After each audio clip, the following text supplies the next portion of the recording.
Bem-vindo ao podcast Mente Blindada 24/7. Eu sou o Gustavo Dantas e a nossa missão aqui é de trazer grandes nomes do esporte, atletas, coaches, para compartilharem suas experiências e ajudar a blindar a sua mente, não somente em competições, mas principalmente na vida, 24 horas por dia, 7 dias na semana. E hoje o nosso convidado é o Carlão Barreto, 5º grau de jiu-jitsu, uma lenda aí no jiu-jitsu, no MMA, e faixa preta da Academia Carson Gracie. Cara, já está aí na estrada há muito tempo, viu toda a evolução do kimono, do MMA, e então tem muita experiência para compartilhar. E como é que você está, Carlão? Como é que vai, Gustavo? Um prazer estar participando do teu podcast aqui, Mentes Blindadas. Eu faço até uma live chamada Mentes Blindadas, né? Coincidentemente, onde eu não só trago pessoas do meio da luta, mas pessoas também que influenciam e inspiram outras pessoas a serem melhores, né? Muito coincidência isso, é um tema muito relevante. Eu estou ótimo, graças a Deus, dentro da medida do possível, né? Nesse momento de pandemia. Eu me solidarizo com as pessoas que passaram mais dificuldades do que eu, né? Por mais dificuldades que eu esteja passando, eu tenha passado, eu me solidarizo com as pessoas que passaram mais dificuldades, né? Pessoas que passaram muito mais dificuldades, tiveram muito mais pressão e tiveram que ter uma mente muito mais blindada do que a minha, porque realmente sofreram na pele, na carne, aí a falta de dinheiro para comer, a falta de dinheiro para dar um alimento para o seu filho, a falta de condições de poder aguentar a pressão da pandemia e da quarentena, né? Por isso, minha solidariedade é total a essas pessoas que têm realmente... Essas pessoas não têm só a mente blindada, mas o coração também blindado para qualquer flecha inflamada aí, do inimigo, do mal, da dor, da tristeza. Essas pessoas têm as emoções muito fortes, têm as suas competências socioemocionais muito bem estruturadas, porque realmente é duro, velho.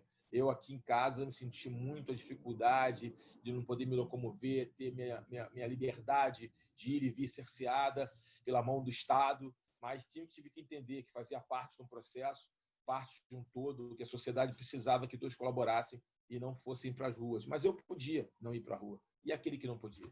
Enfim, esses são verdadeiramente pessoas de mente blindada.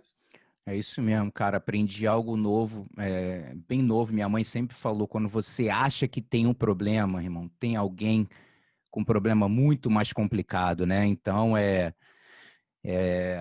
isso mesmo, eu acho que ter essa gratidão nesse momento agora de estar com saúde, de poder abrir o olho e respirar, porque realmente está complicado hoje. Mas vamos falar de coisa boa. Seguinte, dá um resuminho aí do seu começo nas artes marciais e aí a gente já vai falando a tua história aí de competição. Vamos embora. Lógico, sem dúvida.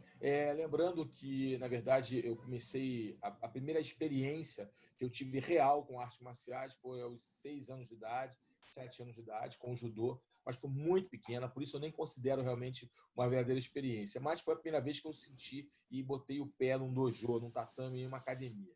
Fiquei pouco tempo numa academia de judô, de judô. Então, eu sempre, a minha mente, a minha memória afetiva, ela me indica que a primeira vez que eu tive uma real experiência com a luta foi no Muay Thai. E, na verdade, na época, no Brasil, não chamava Muay Thai, chamava boxe tailandês. Né? Eu treinei na famosa Academia Naja, a tradicional Academia Naja, no Largo do Machado, liderada pelo grande mestre falecido Flávio Molina, o grande mestre Narani, Wellington Narani, e o grande mestre falecido também, Luiz Alves, né, o grão-mestre. Então, foi ali, né, que eu comecei realmente uma experiência real com a arte marcial através do Muay Thai, o boxe tailandês. Treinei durante um tempo lá como um aluno, sem vislumbrar competição, e sem nem de forma alguma pensar que um dia poder ser um faixa preta ou ser um professor. Isso nunca passou na minha cabeça. Eu tinha outras aspirações, outros sonhos a serem realizados, mas eu gostava daquilo, eu gostava do ambiente, meus amigos treinavam, eu gostava do ambiente.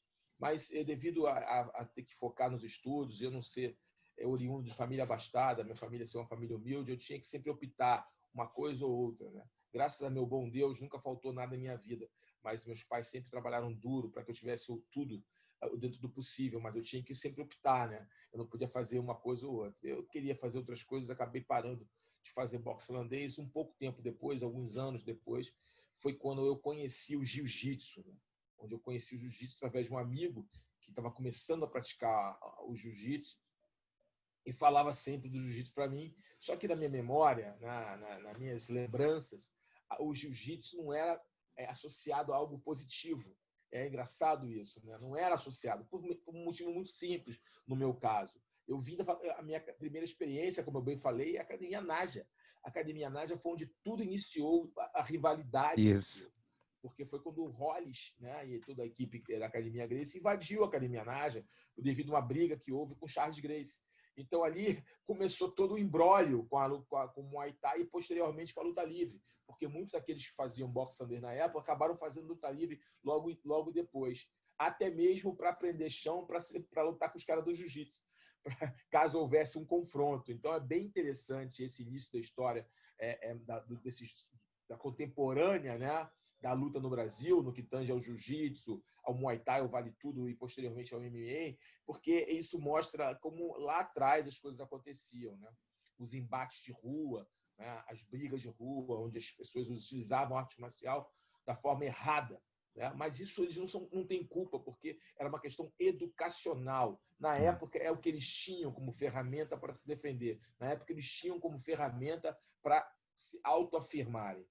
Então, o que aconteceu? Então, não tinha uma imagem muito positiva do jiu-jitsu, né? Então, jiu-jitsu, essa luta de playboy, essa luta sei o quê. E eu ficava meio que assim. E o que acontece?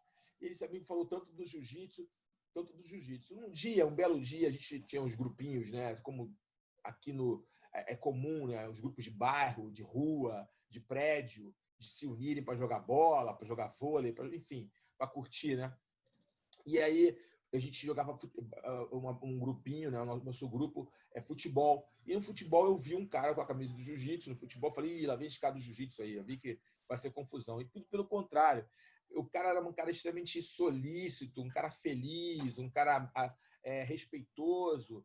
Não houve nenhum tipo de marra, né? Como a gente gosta de falar, ou prepotência. Ele estava aí falando, não, esse cara é bom de jiu-jitsu, esse cara aí compete, esse cara aí é bom aí no jiu-jitsu e tal, mas o cara é super tranquilo e engraçado como a gente cria um fantasma, né? Cria estereótipos, cria preconceitos antes de conhecer as pessoas do jiu-jitsu. Então eu achei que o jiu-jitsu fossem as pessoas erradas, não fossem os vilões da história.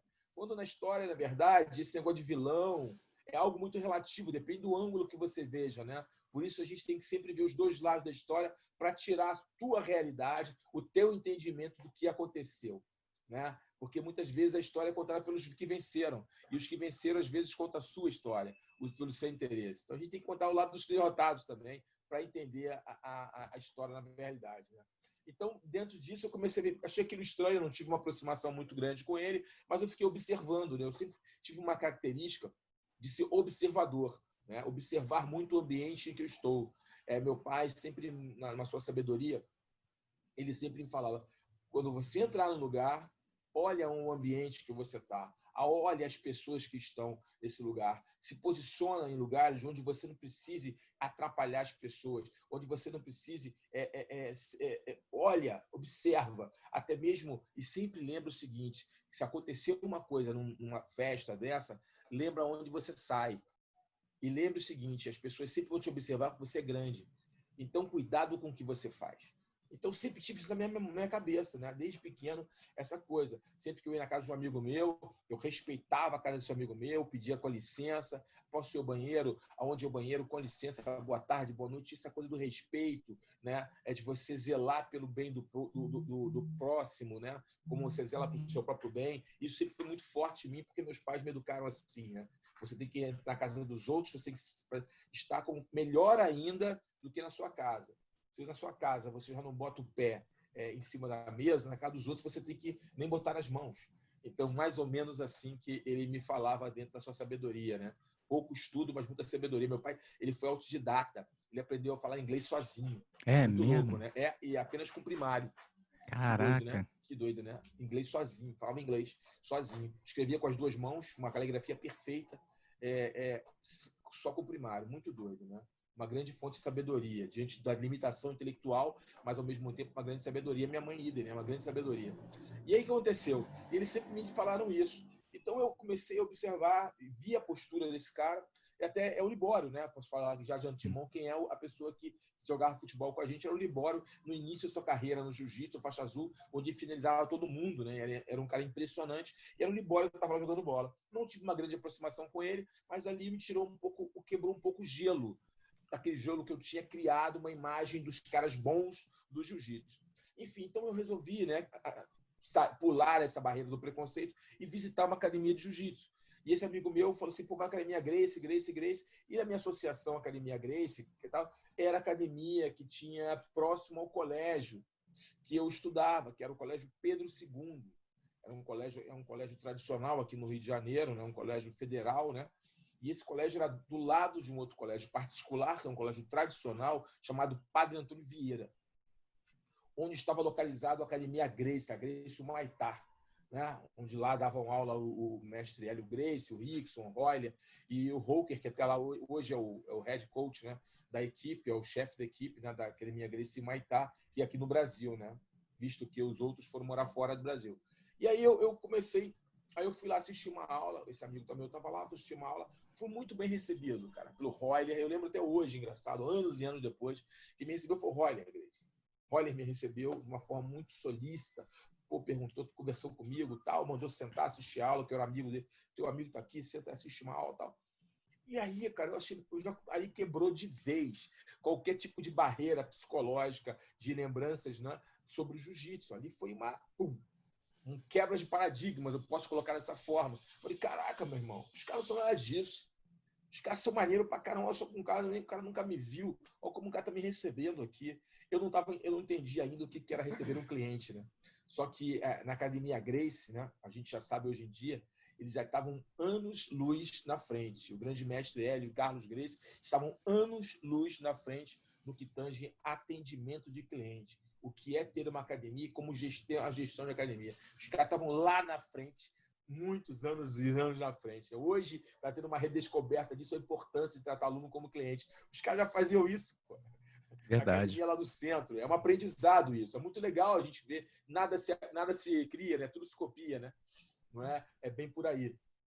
E aí eu realmente, ali eu tive um choque. Só que, infelizmente, eu não tinha condições financeiras de pagar aquela academia. A academia, o jiu-jitsu, a gente sabe, Gustavo, você é um cara antigo no jiu-jitsu, é um craque, tá anos-luz no jiu-jitsu aí, um cara de grande conhecimento, sabe que o jiu-jitsu é uma luta elitizada. A gente não pode...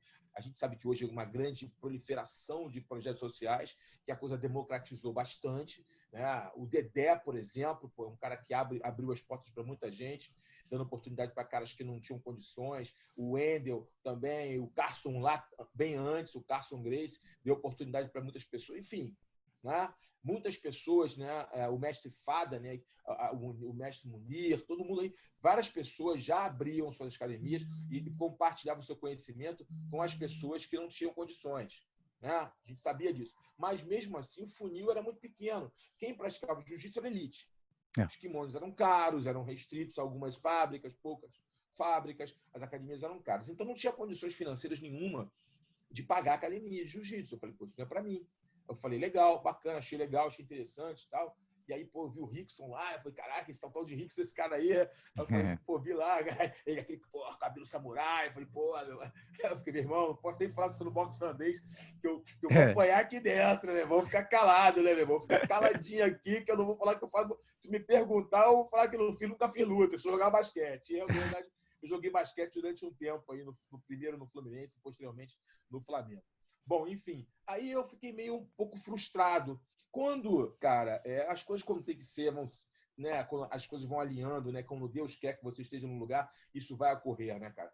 Eu encontrei um grande amigo meu de colégio e ele estava começando na sua jornada pelo jiu-jitsu e perguntou: o que você está fazendo? Eu fazia boxe sunday, fui na academia de jiu-jitsu, pô, faz jiu-jitsu, vai na academia do Carson Gracie, tal. E aquela confusão, Carson Gracie, e eu fiquei aquilo na cabeça, não sabia muito bem, mas eu acabei de vir no Gracie, pô, não é aqui, é Carson Gracie, tem que ir. Aquela confusão até que eu entendi onde era a academia Carson Gracie e lá fui. Eu estava muito curioso para o jiu-jitsu. Aquela visita à academia Gracie me fez ficar muito curioso no jiu-jitsu. Eu, inclusive, fui num campeonato de jiu-jitsu. Né? Eu fui procurar o jiu-jitsu. Parece que o jiu-jitsu eu tive uma atração com o jiu-jitsu, né? Muito, muito interessante. Espera só um minutinho que Então, eu criei, né, já um desejo ali, estava dando um desejo com o jiu-jitsu, de conhecer o jiu-jitsu, sem nem ter colocado um kimono. É isso interessante. Uma coisa é você fazer uma aula experimental e conhecer o jiu-jitsu, se apaixonar e começar a ter necessidade, desejo, vontade de aprender mais e mais daquilo, como acontece com muitos daqueles que começam a praticar o jiu-jitsu. Nesse meu caso, foi no olhar, cara. O jiu-jitsu me conquistou no olhar, ali de ver, né? A coisa do ver. Eu, caramba, que coisa interessante isso. Totalmente antagônico do que eu conhecia, que eu via no boxe holandês e as minhas referências de luta, obviamente, eram as lutas em pé, era Bruce Lee, era a luta de Kung Fu, era isso, a luta em pé, a trocação, né? Não a luta agarrada. A luta agarrada nunca foi referência para ninguém, porque pouco se fazia, ou nunca, ou você não via nada de televisão, de filmes, algo ligado à luta agarrada. O Bruce Lee foi o primeiro a utilizar alguns movimentos de luta agarrada, mas mesmo assim eram pontuais dentro do que ele apresentava. O que valia mais, o que ficava mais impressionado, eram os socos e chutes, né? Enfim. Então eu não tinha aquela coisa, mas eu fui sendo conquistado pelo olhar, pelo ver. Por isso é muito importante, eu falo para muitos professores, quando alguém visitar a sua academia, presta muita atenção nessa pessoa. Como você trata essa pessoa, como a pessoa vai enxergar a sua aula, tem a postura, uma série de coisas que é importante o professor ficar atento na hora de ministrar uma aula, principalmente quando tem visitantes em sua academia. As pessoas estão te olhando, né? Estão te observando e muitas vezes dali vão tirar a decisão se irão entrar na sua academia ou não. Muito antes de você dar uma aula para ela. Então, a conquista do cliente começa antes da aula inicial. E aí aconteceu, eu fui no campeonato, olhei aquilo, não entendi bolhufas, para falar a verdade, aqueles caras se pegando. E campeonato naquela época era uma coisa glamourizada, tá? Uhum. Era uma coisa bem glamourizada, tá? Você Você lembra disso, qual foi o evento, não? Cara, se eu não me engano, foi a Copa Company. Se eu não me engano, foi a Copa Company. Tenho quase certeza que foi a Copa Company. E evento, aquilo era glamourizado, né? Você sabe, né, cara? Naquela época, como é que era? Pô, parecia uma festa, meu irmão. O campeonato de jiu-jitsu não era um campeonato de como é hoje. Parecia uma festa, as meninas. Então, você ia para lá, parecia que estava num. Né? E os graduados eram pouquíssimos, cara. Eram pouquíssimos. Eram poucas lutas de graduado. Era a maioria, né? Era iniciante. Enfim, e aí eu fiquei com aquela curiosidade e encontrei com esse amigo e eu fui conhecer a Academia Carson Gracie. Eu soube onde era a academia, não houve mais confusão, eu fui até a Academia Carson Gracie e cheguei lá, cara, academia. Você já foi na Academia Carson Gracie, né? Cara, fui lá uma vez. No tradicional, né? Na academia ali. É na Silva Castro com Figueiredo Magalhães, em Copacabana. Então, você é um prédio de esquina, você sobe uma escada e aí, né, até chegar lá. E eram duas salas, né, cara? Uma sala de frente para outra. Até tem uma sala anterior, de baixo, mas na época do Hollis, bem antes de eu treinar jiu-jitsu, né? Eram duas salas. E uma sala onde treinava os brancas e os azuis, e outra sala treinava o roxo, marrom e preta. Os competidores. Quando o azul era muito bom, ele era jogado lá para ajudar no treino do roxo, marrom e preta. Mas só quando ele fosse convidado. Caso contrário, ele não ia para lá. Ele só ficava no tatame pequeno. Eu até tenho uma história engraçada, eu tomei uma bronca uma vez do Rosado por isso. O cara me convidou, eu era azul, aí o cara me convidou para treinar lá. Eu vem treinar, um faixa roxa. Pô, treinar. Aí não tinha ninguém, cara. Aí a gente começou a treinar lá, treinar. Cara, chegou o Rosado, cara. Caraca, o Rosado e o Cássio Cardoso, cara. Olha quem chega. A elite da Carson Gracie ali na época, né? Cássio Cardoso e Rosado, meu amigo. Eu tomei uma bronca. Eu não, né? Que tomou uma bronca foi faixa roxa, que me levou para lá. Mas eu fiquei constrangido, cara. Rapidinho, eu desse tamanho, fiquei pequenininho e já corri pro tatame lá, o tatame dos faixas brancas lá dos iniciantes.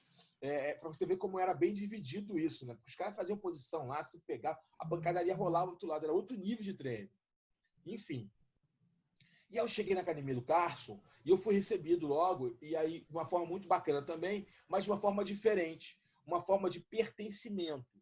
Na academia do Gracie Muay Thai, eu fui recebido como cliente, um potencial cliente. E na academia do Carson, eu fui recebido como um membro da família. Só que eu fui lá só ver. Isso já começou a me deixar um pouco fiquei meio assim, achei estranho aquele, né? E eu entrei, sentei lá e a pessoa perguntou, e aí, tudo bem com você e tal? Já treina, sei o quê? Eu falei, não, primeira vez, eu tenho um amigo meu que treina aqui e tal. Aí, e assim, conversa, vê a aula aí. Deu 10 minutos, ele volta e pergunta, você quer fazer uma aula experimental? Faz uma aula aí. Eu falei, não tenho kimono. E aí, de repente, vem saindo um cara do banheiro lá, com o kimono enrolado aqui assim. Aí ele falou, tu que é grandão, hein, cara? Rapaz, presta o kimono pra ele aqui. Pô, cara. Ô, Gustavão, pô, eu não tô falando do kimono ultra high performance de hoje em dia, Tô tá? Eu ligado. tô falando do kimono pesado, aquele acatinga, aquele cheiro, aquele suor, o suor não é absorvido, parece que o kimono já era pesado, com suor ele parece ter uma armadura de guerra. Tô ligado. Não é hoje, né? Hoje o kimono, o pessoal não pode reclamar de kimono, né? O pessoal de hoje em dia tem que dar graças a Deus o kimono hoje é high-tech. Kimono levinho, pô, você treinou ele, botou para pegar um ar, ele não pega mais cheiro. É outro nível de kimono. A tecnologia de kimono hoje é outra. Tem grandes fábricas de kimono, né? Fazendo um ótimo trabalho ao redor do planeta. O que acontece naquela época, não. Eram poucas. E aí, meu irmão, eu fiquei totalmente intimidado e sem graça em falar que não ia treinar, que não ia botar o kimono. O que eu ia falar, meu irmão? Vou tomar o pau aqui, né? Eu vou falar o quê? Eu vou ter que usar o kimono, eu vou ter que colocar esse kimono aí. E eu botei o kimono lá, muito a contragosto, mas botei o kimono. Minha surpresa. Durante o processo da aula inicial, eu simplesmente esqueci do kimono. Esqueci do cheiro, esqueci do suor. Eu esqueci do kimono. Eu simplesmente mergulhei no universo do jiu-jitsu, do aprendizado do jiu-jitsu. Foram meia hora de aula ali, onde eu aprendi algumas coisas coisas que eu não tinha nem noção. E aquilo me acendeu na minha mente uma coisa assim, cara, isso aqui é um outro mundo.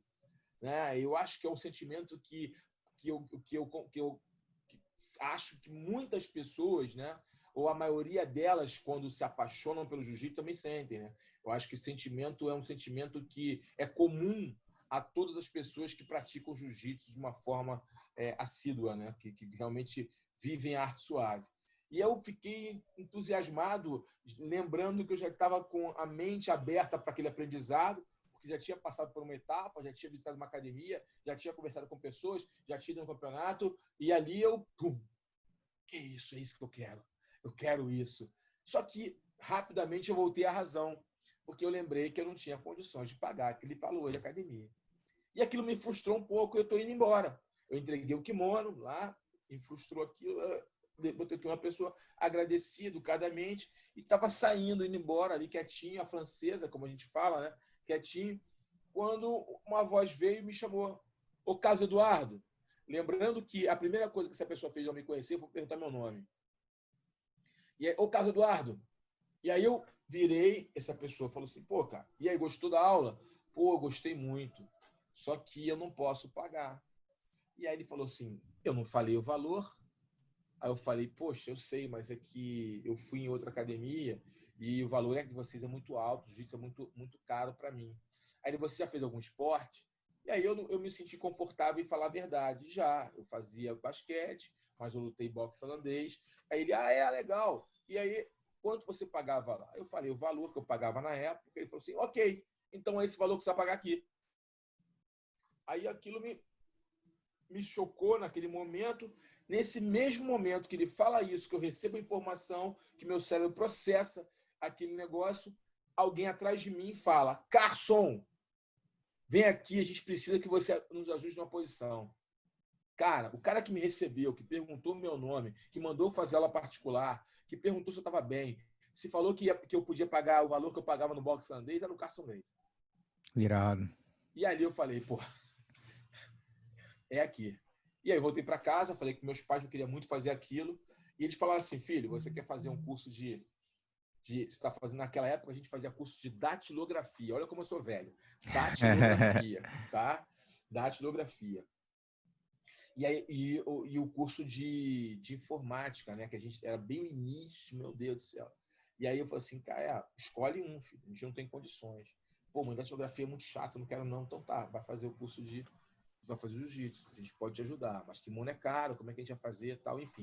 Mas eu já abracei ali a ideia de começar, e foi aí que eu comecei na Academia Carson Gracie, através, né, dessa aula de atendimento dada pelo Carson Gracie. Aí, então, anos mais tarde, só para complementar, quando eu já tive uma visão de professor, eu entendi que eu tive 2 aulas de como você lidar com o cliente. Uma pelo lado do Royler, na Academia Gracie Muay Thai, na forma que ele me tratou, com tanto respeito, explicando o que era o jiu-jitsu, qual era a origem do jiu-jitsu, explicando quem era o grande mestre Hélio Gracie, ele contou rapidamente para mim o Hélio Gracie saindo. Então ele mostrou a foto e daqui a pouco saiu o mestre Hélio Gracie. Olha, isso aqui é o grande mestre Hélio Gracie, papai, tal. Então, ali eu tive uma lição de como tratar um cliente. E aí, no Carson, ele me deu outra lição. Primeiro, ele me perguntou o meu nome. Segundo, olhou nos meus olhos, criou uma identificação, uma aproximação comigo. Terceiro, ele fez o pertencimento. Ele não falou de academia, de aula, de nada. Ele me fez sentir o jiu-jitsu. Ele me fez sentir o jiu-jitsu. Ele não deixou eu recuar. Ele me fez sentir o jiu-jitsu. Porque eu não estava só vendo mais, eu estava sentindo o jiu-jitsu. Por mais que no início a gente não saiba o que realmente é o jiu-jitsu, no início da nossa estrada, você começa a sentir o jiu-jitsu quando você vai aprendendo um pouco mais, talvez determinada metodologia com 2, 3 meses, outras metodologias 4, 5 meses, enfim, mas é nesse período inicial que você vai aprendendo, você vai recebendo doses homeopáticas do jiu-jitsu, vai aumentando essas doses, o seu corpo vai sentir necessidade de mais doses, até que você está totalmente viciado no jiu-jitsu. A realidade pura e simples é essa, nós podemos usar esse termo do vício, porque o jiu-jitsu acaba sendo um vício gostoso, né? É um prazer que você tem em botar um kimono, é um prazer que você tem em caminhar até uma academia e treinar. É por isso que eu sei que a comunidade de jiu-jitsu está empolvorosa durante essa pandemia, porque está todo mundo querendo voltar ao treino. Nós somos diferentes, por isso que eu falo para todo mundo, eu participo de alguns grupos de professores, de gestores, eu falo, cara, relaxa, nós somos diferentes, não é que somos melhores ou piores, a nossa arte marcial, o nosso jiu-jitsu tem um poder de pertencimento tão grande, e que existe uma coisa que, por isso que o jiu-jitsu é muito mais que uma luta, cara. Então, tenha certeza que as pessoas irão voltar. Se você, professor, está nos assistindo, está preocupado, tenha certeza que seus alunos irão voltar e novos alunos irão procurar o jiu-jitsu. Justamente por isso, porque durante a pandemia a gente não pôde ter contato com as pessoas. Então, a gente vai querer ter contato de novo. Então, fique tranquilo que as coisas vão voltar ao normal. Excelente. E quanto tempo depois você competiu? Quando foi a tua primeira competição de jiu-jitsu? Bom, então aí acontece. Eu comecei a ficar treinando lá direto e no início eu treinava 2 vezes por dia. Então eu acordava de manhã cedo, ia para a academia, treinava jiu-jitsu, saía, ia para o cursinho para vestibular, ia fazer um trabalho de office boy, meio expediente, e voltava para treinar jiu-jitsu. Então foi durante um bom tempo aí. E eu comecei a melhorar, evoluir, buscar. O Carson me deu faixa azul e aí eu comecei a sentir vontade de competir. Tive um problema. Quando eu treinava de manhã, às vezes não tinha quase ninguém. E aí tinha um cara lá, eu não vou citar nomes, tá? Que ele treinava, ele era judoca. E aí ele começou, o grandão, ele me pedia para fazer sparring. Sparring não é? Fazer salvadoria comigo, né? E aí só para fazer entrada de queda, movimentação. E aí aconteceu. Numa dessa, eu acho que ele se empolgou um pouquinho e ele me deu uma queda. Eu não estava com o corpo pronto para queda. Eu tava ali só um pão de boneco, mas eu não tava pronto pra queda, né? E aí, cara, caí de ombro, então não caí bem. E ali começou a sentir uma dor profunda, aquela dor piorava, eu comecei a faltar. Aí eu, fui no médico, meus pais, tá doendo muito, tá doendo muito. Aí eu fui no médico, e aí, eu tive uma pequena lesão no ombro. E ali eu parei um tempo de jiu-jitsu. Que paralelamente isso, também chegou a época de estudar para vestibular. Eu queria prestar vestibular para engenharia, eu queria entrar no FRJ, tal, meu sonho era ser engenheiro, tal, eletrônico, enfim. E aí eu também, cara, eu tenho que estudar, cara, eu tô dando mole, não tô estudando direito, eu tô vacilando. E eu comecei a estudar também, trabalho, e eu parei o jiu-jitsu um tempo. Depois de 1 ano e pouco, parei o jiu-jitsu. Em decorrência da lesão, que me trouxe uma frustração, porque eu nunca tinha tido uma lesão, e segundo, pelas minhas condições de eu tinha que estudar e trabalhar. E eu parei. Quando eu retornei por um desejo também. Aquele desejo que me trouxe o jiu-jitsu, eu comecei a sentir necessidade. Primeiro, eu estava frustrado, porque eu não tinha passado para a faculdade que eu queria, que era o FRJ. Eu estava frustrado. Estava trabalhando, mas estava frustrado. Estava fazendo estágio na Rede Globo Televisão, de outra área, enfim. E eu estava frustrado. Cara, e aí eu lembrei do jiu-jitsu. Quando a frustração veio, a minha memória afetiva me trouxe à tona o que dava prazer. O que me dava prazer? Era o jiu-jitsu. E aí eu voltei para o jiu-jitsu. Voltei para o Carson, obviamente. Quando eu cheguei lá, no Carson, o horário que eu fazia de manhã eu não podia mais fazer, porque eu já tinha uma atividade profissional de manhã. Um horário à tarde e noite, que aí eu tinha um professor que eu fazia, que eu treinava com ele alguns dias da semana, e eu gostava muito da aula dele, e principalmente da turma que tinha aula com ele, que era o Bolão. E o Bolão também tinha saído, estava acabando de sair do Carson como professor. E estava dando aula na casa dele e, posteriormente, ia abrir uma academia dele. E eu encontrei o Bolão na rua, coincidentemente. E aí ele perguntou se eu estava treinando. Eu falei, estava voltando a treinar no Carson, mas não estava gostando muito bem do horário, não estava me adaptando. Já não... Aí eu até falei na época, eu estava lembrando disso, que pô, acho que o jiu-jitsu não é tudo aquilo que eu pensava. Aquela, de repente, estava com outra cabeça e tal. Ele, não, que isso, cara? Se você não está gostando de lá, não quero influenciar você. Ele nunca me convidou para sair do Carson e ir para lá. Isso não aconteceu. Ele teve uma questão ética bem legal, que a gente vale pontuar a ética dele. Ele me convidou, ele deixou aberto a possibilidade. Se eu não estava feliz, para procurar. Aí eu falei, sabe uma coisa, eu vou lá visitar a academia. Eu fui lá na casa dele. Quando eu cheguei na casa dele, encontrei várias pessoas que tinham treinado comigo. Inclusive o grande amigo meu que me indicou o Carson Gracie, que era o Tetel, o Marcelo Tetel. Tava lá, todo mundo treinando lá. Falei, pô, todo mundo aqui? Aí achei aquilo legal, batemos um papo e tal. E aí eu vou voltar a treinar então contigo. Deixa eu acabar lá o mês que eu vou até contigo. Acabou o mês, eu voltei e eu fui pro Bolão. Coincidentemente, nesse momento que eu tô indo para lá, ele tinha conseguido entrar no clube israelita, no clube CIB. Foi quando nós ajudamos ele a montar um tatame lá no clube CIB e ele começou as atividades no clube CIB lá, né? Tava o Rufone dando aula lá, o Rufone de judô. E ele começou a dar aula de jiu-jitsu lá e eu comecei com ele logo no início dele lá no Clube CIB. E aí foi minha jornada no jiu-jitsu, no bolão. No bolão é que eu comecei a me descobrir competidor. Até mesmo porque o bolão era um grande competidor. Né? Ele tinha muito esse DNA da competição. A Carson Gracie era uma equipe fortíssima na competição, lógico, todo mundo sabe disso. O Carson ganhava da faixa azul à faixa preta, a gente sabe disso. Né? Com raras categorias que ele perdia, né? Mas ele ganhava quase toda a década de 80, as pessoas sabem disso. Mas o bolão era um desses linhas de frente do Carson, era um competidor linha de frente. E aí o bolão, o Carson tem que competir, o Carson está treinando muito bem, está evoluindo muito rápido e tal. E aí eu comecei a competir. A minha primeira competição foi uma frustração. Foi uma frustração porque eu não tinha um preparo psicológico para a competição. Isso é bom ressaltar aqui. Às vezes o cara entra na academia com uma visão diferente. Ele tem uma visão de aprender aquela arte por aprender, para ganhar conhecimento, para ganhar satisfação, para ganhar interação, para fazer pertencer a algo, para se autoconhecer, enfim. Às vezes ele não tem a visão de competidor. E o competidor tem que ter uma visão, ele tem que ter um mindset de competição. E isso é importante, porque às vezes os professores forçam a barra um aluno competir e não é a vibe daquele cara. Com certeza. E aí ele é chamado de leão de treino. Não é que ele seja leão de treino, Bruno. É porque ele não tem a mente preparada para a competição.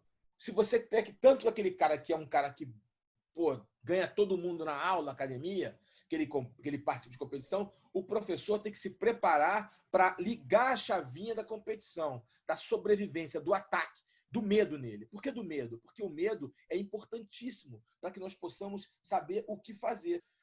Então, o professor tem que ter a capacidade de entender a necessidade de cada aluno e saber virar a chave dele. Às vezes é só uma chave, é só uma palavra, é só uma ação que o professor precisa fazer para que o cara vire do leão do treino, ele vire o leão da competição. E aí é só o professor saber ligar na hora certa. Então, por isso, o professor tem que se capacitar muito nesses aspectos, entender o perfil psicológico de cada aluno. Não é só botar o kimono da aula. O professor tem que entender, ele tem que ter entender qual é o perfil de cada aluno. Esse cara aqui é um cara mais visual, esse cara aqui é um cara mais ouvinte, entender isso. ele precisa se preparar. Por isso, a preparação na formação do professor não pode se parar, né, somente na parte técnica. Ele também tem que entender outros fundamentos da questão de educar, lecionar, compartilhar conhecimento, e envolve isso a preparação de um atleta, né? Então, acontece, quando a minha competição, eu fiquei meio perdido na competição. Qual foi? Você lembra qual foi o evento? Cara, eu acho, eu vou puxar aqui na memória. Eu sou meio ruim de memória. Eu acho que tanto tomar soco na cabeça. Porque na minha época, amigo, eu não posso negar isso. Eu tomei alguns socos na cabeça, né, meu irmão? Então, eu lembro, eu acho que foi o Atlântico Sul. Foi o Atlântico Sul, a minha primeira competição. Se não for o Atlântico Sul, foi a competição em Niterói. Foi uma das duas. Tá? Foi Niterói, lá da Liga. Foi Niterói ou Atlântico Sul, mas eu tenho quase certeza que foi Atlântico Sul. Enfim, a primeira competição que eu fiz. Aí, cara, eu tomei uma chave de pé, cara. Uma chave de pé. Olha isso, tomei uma chave de pé. E eu não sabia defender chave de pé. Porque você tem que lembrar, né, Gustavo? Porque Exato. Naquela época, o pessoal da Zona Sul não treinava chave de pé. Porque quem treinava era o pessoal da Zona Norte, do subúrbio, que treinava um jiu-jitsu mais puro, né? Mas, pô, uma chave de pé, o pessoal aqui não treinava chave de pé. Inclusive, quando alguém dava uma chave de pé numa competição, todo mundo vaiava e chamava de suburbano. Né? O pessoal novo agora não tem nem noção que é isso. Mas nego começava a vaiar e chamava de suburbano. Você lembra disso, né? Lógico. Vaiava, era uma loucura aquilo, né? E a gente não treinava chave de pé. E aí eu tomei um susto, não sabia que aquilo batia, fiquei muito frustrado, cara. Mas a frustração foi muito boa para mim. Por isso que realmente aquela frase, quando você perde, na verdade, você ganha, né? Porque você aprende, né? Você perdeu, você aprendeu, e quando você está aprendendo, você está ganhando algo. O aprendizado é ganhar algo, né? Você sempre que está aprendendo, está ganhando algum conhecimento, alguma experiência que você vai utilizar na sua vida. Então, você perdeu, você aprendeu. Se você aprendeu, você ganhou. Então, quando eu perdi ali, cara, eu falei, caraca, eu preciso aprender isso. Eu nunca mais quero bater em chave de pé. E aí eu fui perguntar o que era chave de pé. Voltei para a academia, não, chave de pé é isso aqui, cuidado. Você tem que botar calçar bota, tem que ser o quê? Tá, beleza, agora aprendi que chave de pé. Então tome cuidado. Então ali me deu vontade de voltar para lutar de novo aquele cara. Só que eu nunca mais encontrei o cara. Vou pegar esse cara agora, né, irmão? Vou pegar esse cara. Aí eu modo, a chavinha ligou. E aí a chavinha ligou.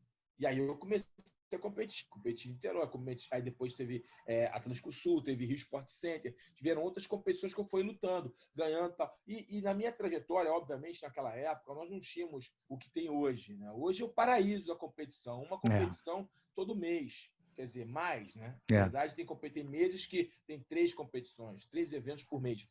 Hoje, um garoto faixa azul compete aí, brincando, 20 campeonatos no ano, perdão. E num ano ele faz 20 competições. Né? Naquela época não eram 3, 4, 5 competições no máximo. Se você quisesse andar, né? Se você ficasse só na restrita aqui, a Zona Sul Barra, eram 2 competições, 3 competições. Se você fosse para Niterói, o subúrbio, você lutava mais vezes. Mas geralmente eram poucas competições. Então, realmente, a minha trajetória em termos competitivos não foi muito extensa, porque nós não tínhamos, na época, muitas competições. O que acontece, como era um grupo fechado, as lutas eram muito duras e muito cercadas de rivalidade. Então, o que acontece no âmbito emocional, as competições até eram mais fortes do que hoje. Porque hoje o menino compete muito, ele se acostuma com aquilo e até as rivalidades são diluídas. E às vezes até treina com os caras que ele compete. Né? Um visita o outro, então se perdeu um pouco. Então as rivalidades, principalmente em faixa colorida, não tem tanta. E quando tem, são pontuais. Né? Você vê que eles têm uma interação muito maior. Naquela época, havia uma rivalidade. Então naquela época, como eram poucas competições, eram poucas pessoas lutando ali, nós sabíamos exatamente com quem nós iríamos lutar, havia uma rivalidade grande. Havia rivalidade. Você não podia perder ali. Então, em termos de pressão psicológica, eu acho que aquela época era mais pressão do que é hoje. Hoje, como você compete muito, você fica até mais tranquilo. Mais um campeonato e tal, né? Então, é diferente o entendimento, a visão, o sentimento em termos de competição naquela época para os dias de hoje. Então, cara, eu fui fazendo as competições e fui ganhando algumas competições, perdi outras, mas tirando a primeira competição que eu fui, eu sempre fiz pódio. Eu era leve, tá? Eu tava de meio pesado e de pesado, né? Apesar de ter 1,94 m, eu tava 85, 91 quilos. E sempre fui competindo. E dentro da minha academia, na Academia do Bolão, tinham grandes competidores, né? Principalmente na faixa azul, faixa roxa, atletas muito bom competidores. Então tinha uma rivalidade interna muito grande, de treinos muito fortes, muito aguerridos. Isso me ajudou muito. Durante uma fase, inclusive, da roxa para marrom, o próprio Saulo Ribeiro treinou com a gente de um tempo. Por quê? Porque o mestre Hélio proibiu da Academia Gracie Muay Thai de competir. E eles ficaram um período sem competir. E como o Saulo é de Manaus e conhecia o Bolão, o Saulo veio treinar com a gente. Não o Saulo só, o Paulinho Coelho também treinou um tempo com a gente. Né, os faixa preta da Academia Gracie Muay Thai, né? E treinaram um tempo com a gente. Alguns caras de Manaus iam lá direto treinar com a gente. Foi muito legal, uma fase evolutiva, muito grande, que o Saulo e o Paulinho trouxeram outro jiu-jitsu, uma outra visão do jiu-jitsu. Para mim foi muito bom aprender com eles. Né? Foi uma fase curta, mas foi muito legal. Posteriormente, cara, aí aconteceu. Minha grande virada em termos de entendimento de competição atlético foi quando o Bolão se juntou com o Murilo Bustamante. Uhum. Ali, para mim, foi minha grande virada. Porque até então, Gustavo, o jiu-jitsu, para mim, eu competia, eu já dava aula como auxiliar, como monitor, eu tinha uma aptidão, né, uma oratória boa, né, que já via, eu tinha aquilo já desenvolvido em mim, e o Bolão percebeu que eu conseguia captar rapidamente a lição dele e transmitir para os alunos igual como ele fazia, eu não mudava nenhuma vírgula. Então eu conseguia trazer a técnica que ele ensinava para a gente e ensinar. E como eu acordava muito cedo, ele me botou para dar aula de manhã como monitor. E eu comecei a ter turma de manhã, e de repente minha turma de manhã não tinham 2 alunos, mas já tinha 15 alunos. Até caras mais graduados iam treinar lá, porque eu fazia uma aula bacana. E eu tinha uma preocupação, olha que coisa interessante, cara. Sem saber, tá? Isso foi puramente intuitivo, né? Eu escrevia a minha aula. Legal. Talvez por não ter a confiança necessária, porque eu era um faixa roxa, eu não tinha a confiança necessária, né, a autoconfiança necessária de entendimento, conhecimento uma quantidade muito grande de posições. Então, para não cometer nenhum erro, eu escrevi a minha aula. Eu desenhei um caderno, vou dar isso, vou fazer aquecimento assim, número X de posições, tal. Depois do treino vai ter 3 de 5, eu desenhava a minha aula. Baseado no que eu tinha vivido com o Bolão à noite, como aluno. Então, cara, aquilo foi atraindo os alunos, foi atraindo o pessoal que não podia treinar à noite. Começou que a noite era muita competição, era muito competia, era muito competidor, então o treino pegava forte. Tinha caras que não queriam aquilo. Aí descobriram que tinha uma aula de manhã, começaram a fazer aula comigo, a aula começou a encher. Foi um momento muito bom, agradeço muito o Bolão por isso, me dá a oportunidade de me conhecer, me descobrir como professor de jiu-jitsu naquele momento na faixa roxa. Mas mesmo assim, Gustavo, aquilo não era para mim meu plano A. Não era minha visão, não era meu plano A. Eu tinha outras perspectivas, outros sonhos em relação à minha vida profissional. O jiu-jitsu era o que me dava prazer. O jiu-jitsu é o que me trazia a energia, era um hobby, o vigor. Né? Era um hobby que também era uma ferramenta de autoconhecimento. Porque como eu era um cara muito na minha, muito tranquilo, muito centrado, às vezes eu precisava ligar o modo agressivo, o modo competitivo. E o jiu-jitsu me deu isso. Que muitas vezes eu perdi oportunidades por ser centrado, por ser calmo demais, por observar muito, por não ponderar muito. Às vezes a ponderação é extremamente importante. Você ser centrado é extremamente importante. Mas tem momentos que você tem que ligar o modo agressivo. Tem que ligar o modo competitivo. Tem que ligar o modo desbravador. Porque foi assim que a humanidade chegou onde chegou. Se não tivesse o modo desbravador, a humanidade não teria conquistado tantas coisas. Com certeza. Então a gente tem que ligar o modo desbravador às vezes. E o jiu-jitsu, a competição me deu esse modo desbravador que eu não tinha. Entendeu? Então ali não era só o hobby, também tinha esse lado. E a outra coisa que me fez entender. Aí eu tive uma observação que eu falei, cara, eu não posso gastar meu dinheiro com o jiu-jitsu, porque meu dinheiro é limitado. Eu tenho limitações com dinheiro. Então, eu tenho que transformar isso aqui. Eu não posso pagar. Peraí. Aí eu comecei a dar aula para não pagar academia. O kimono. Eu tenho que buscar um kimono. Aí competição. Eu fui na fábrica de kimono. Você me dá um kimono para usar nas competições e para dar aula? Aí eu fui na loja de doce, de lanche, de açaí. Cara, eu acordo muito cedo para dar aula. Fico, às vezes, vem sem comer. Você pode me dar um café da manhã? Eu boto a logomarca no meu kimono. Aí eu fui na loja de almoço. E aí eu consegui patrocínios, apoios, né? E o meu kimono de faixa roxa é tudo patrocinado. Porque eu comecei a entender, se eu não corresse atrás para transformar o jiu-jitsu em algo prazeroso em todas as esferas, mais cedo ou mais tarde, a necessidade bateria na minha porta. E eu teria que abandonar de novo. E eu não queria mais abandonar. E eu falei, peraí, eu estou trabalhando, ganhando meu dinheirinho, mas esse dinheirinho eu tenho que fazer outras coisas. Pagar um curso. Meus pais não têm mais, eu sou mais velho, eu não posso ficar pedindo toda hora para meus pais. Eu tenho que fazer minha vida. E aí eu comecei a me organizar. Então, na faixa roxa, eu já tinha patrocínio, cara. Aí eu tinha que me dar uma roupa, um short, uma camiseta, eu tinha que pagar a inscrição do meu campeonato, eu tinha que me dar o lanche, eu tinha que me dar o almoço, eu tinha que me dar o kimono, e dava aula para pagar academia. Então, eu comecei a criar dentro de mim uma operação funcional e saudável. Então, quando o jiu-jitsu se transformou em uma coisa saudável, para mim, outras coisas foram se abrir na minha vida. Então, para mim. E aí eu já estava pegando a faixa marrom. Foi quando eu tive uma outra visão do jiu-jitsu. Foi quando a chegada do Murilo Bustamante. Porque até então eu visitava a academia do Carson, ou eles visitavam minha academia, a do Bolão, e eu treinava muito raramente com os alunos do Murilo ou o próprio Murilo. Também com o Valide, com o Mauri, com esses caras. Eles visitavam lá o Bolão e estavam treinando comigo, que eu era grande, e aí, competidor, eu treinava com eles. Mas não tinha uma relação próxima. Quando eu da roxa passei para marrom e houve a junção, que eles criaram a Rio Jiu-Jitsu Clube, quando vieram os alunos do Murilo, os alunos do Bolão, se juntaram e montaram uma equipe só, e ficamos aí 2 anos em atividade, ganhando praticamente quase todos os campeonatos que participávamos, eram batendo de frente com as grandes equipes, todas, na faixa azul, na faixa roxa, eu comecei a observar o Murilo Bustamante. Foi aí minha grande virada, que era a questão do atleta, da disciplina, da postura. Eu tinha aprendido a dar aula com o Bolão, usar o carisma como Bolão, e aí veio a disciplina, a observação, a postura do mestre, que era o Murilo tinha.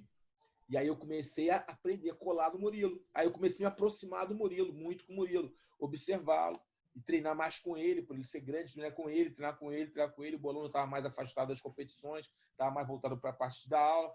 E eu comecei a me aproximar muito com o Murilo, consequentemente, me aproximar muito do Mauri, me aproximar muito do Valide, me aproximar muito do Zé Mário, me aproximar muito dos caras mais fortes, faixas do Libório, entendeu? Aí eu comecei o meu jiu-jitsu, deu um tiro.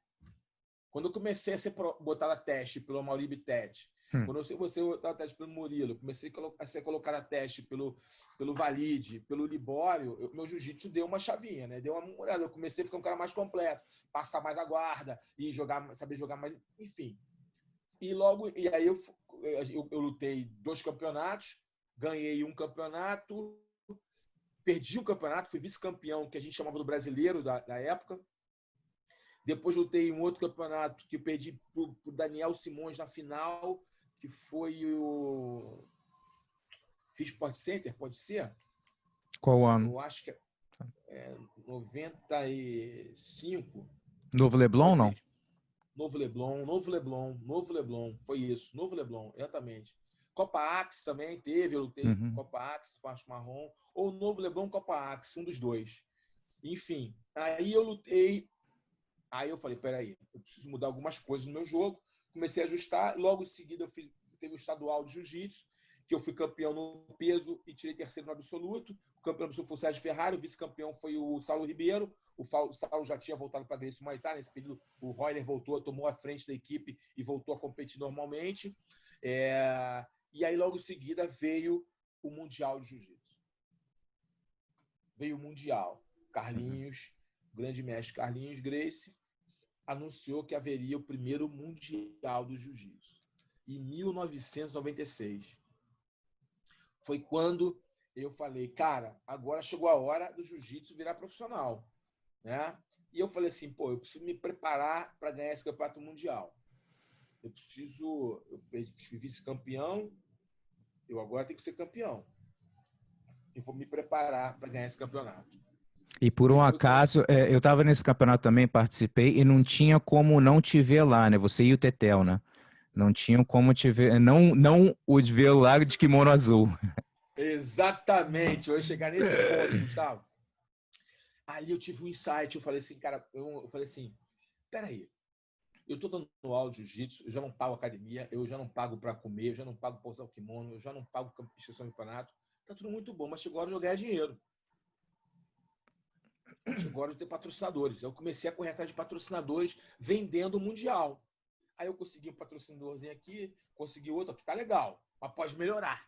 Foi quando eu sempre gostei muito do surf, né? Sempre tive uma admiração muito pelo surf, não só pela plasticidade do esporte, mas também pela organização do surf, que era um esporte desorganizado, né? O pessoal dos hippies, o pessoal mais bom vivant, o pessoal a contracultura na Califórnia, mas não era organização. De repente o surf começou a se organizar. A ASP, né? Organizações, tal, na época era a ASP, né? Agora é WSL, né? Uhum. E aí eles se organizando, eu comecei a ler revista de surf e via o negócio dos patrocínios, eu vi os caras, garotos propaganda, eu falei, pô, isso é legal pro jiu-jitsu, cara. Tinha que ser assim. E aí eu comecei a observar. E o cara que já tinha um diferencial era o Valide, que mesmo não dando aula, era todo patrocinado.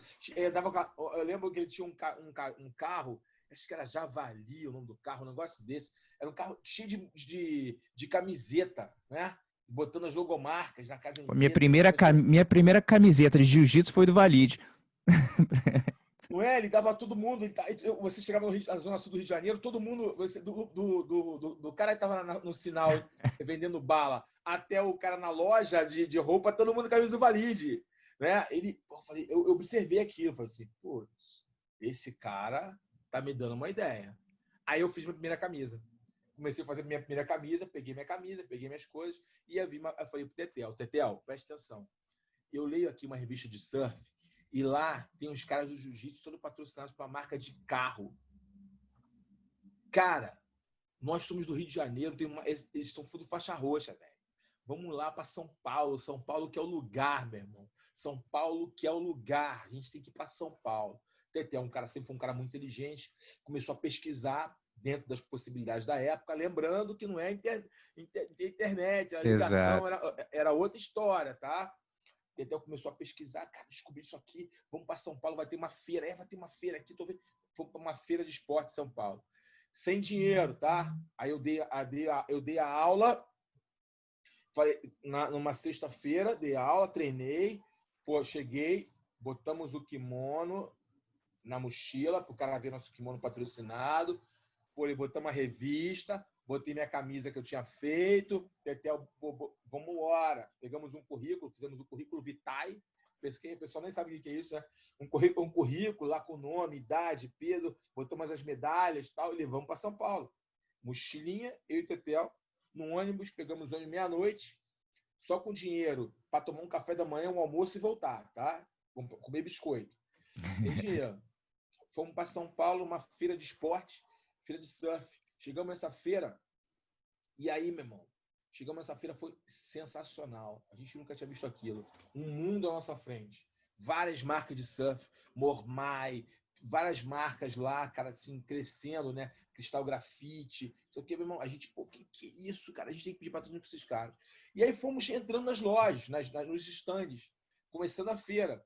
E os caras viram a gente, o que vocês estão fazendo aqui? Não, pô, surfista a gente não era, né?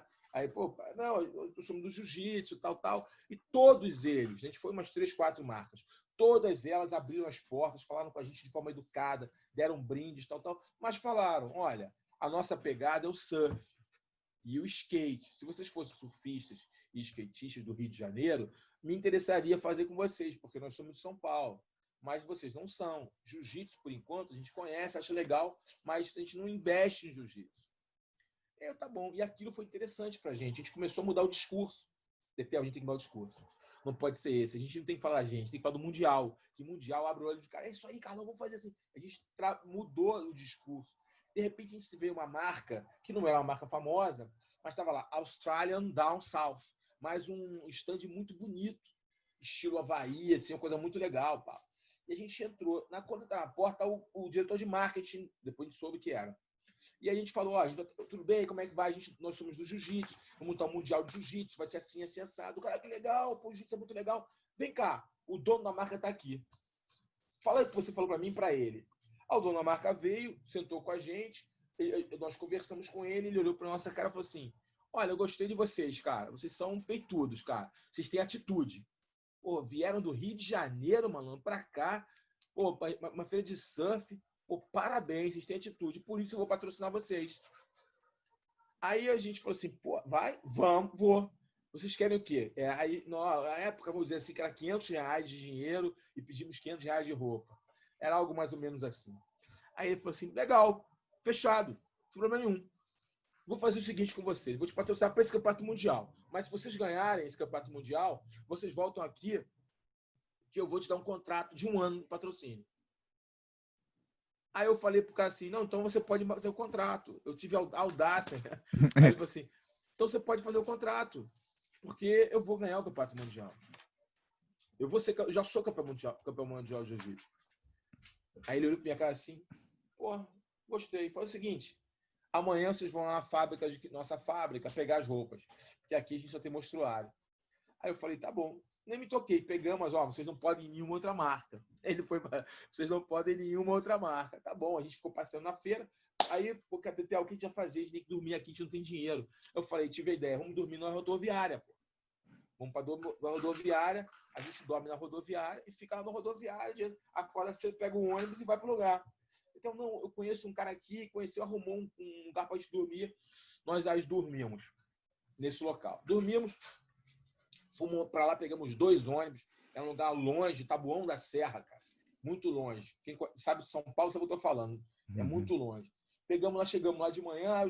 Vocês vieram aqui mesmo, senta aí, tomaram um café. Comemos um café lá no refeitório do Coisa, super bem tratados. E aí, sei o quê? Tá preparado para lutar? Começou a tocar com a gente. Pô, não, eu vou lutar, a gente vai ganhar, não sei o quê. Tá, não só vou ganhar. Eu vou ganhar e depois eu vou lutar, vale tudo. Eu falei. Porque eu já estava treinando sem kimono com o Zé Mário, com o Murilo. Eu estava treinando com os caras para ajudar os caras. Sem nenhuma pretensão. Na hora eu falei aquilo para meio que endossar a minha autoconfiança pro cara, mas eu nem estava previsto. Pá, vou ser sincero contigo. Não era um objetivo. Meu objetivo naquele momento era ser um faixa preta e ganhando a faixa preta de jiu-jitsu, começar a focar no judô. Que nesse meio tempo eu comecei a treinar judô com o CC De Luca, mestre De Luca. E aí eu queria ver a faixa preta de judô posteriormente para ter as 2 faixas pretas. Já estava com esse objetivo na minha cabeça. Enfim, não era o vale tudo, mas eu falei aquilo mesmo. Tá. E aí ele olhou para minha cara assim, é mesmo? Pô, então peraí, então se você ganhar um mundial, tem negócio bom para você. Aquilo me deixou, né? Desce lá e pega as roupas para você. Pô, cara, eu tinha uma marquinha de roupa que me apoiava, né? Eu ganhava 3 peças de roupa. Então, na minha cabeça, R$500 de roupa, você colocando os valores, eu ia trazer umas 15 peças. Só que eram R$500 a preço de atacado, né? De fábrica, preço de fábrica.